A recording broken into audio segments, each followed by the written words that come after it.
Good morning, everyone. You see, today I want to talk to you about one truth that shapes the entire story of Scripture, which is God is a righteous judge. You see, when we hear the word judge, many of us immediately think of punishment or harshness.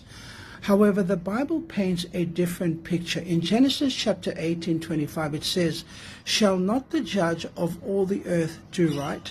This means God always acts with fairness, mercy, and love. You see, the Psalms tells us the same thing. In Psalm 7 verse 11, it calls God a just judge. And Psalms 50 says that the heavens themselves testify that God is righteous. You see, He does not make decisions out of anger. He judges because He loves, because He cares, because He cannot allow suffering, violence, and injustice to continue forever.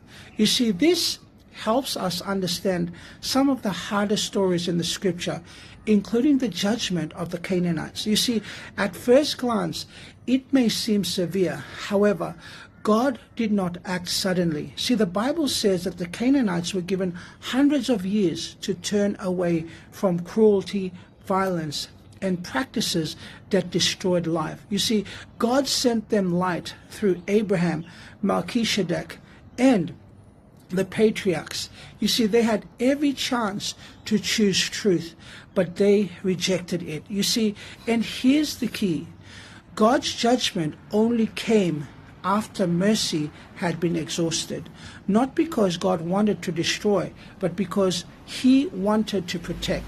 Because if evil is never stopped, then love, peace, and life will never flourish. So when God judges, He is not acting against love. He is acting for love. You see, today, remember this. You can trust God with your life, your future, and your struggles. You see, friends, He does not make mistakes. He does not act unfairly. See, the judge of all the earth will always do what is right. And that is why we can surrender to Him with confidence. God bless.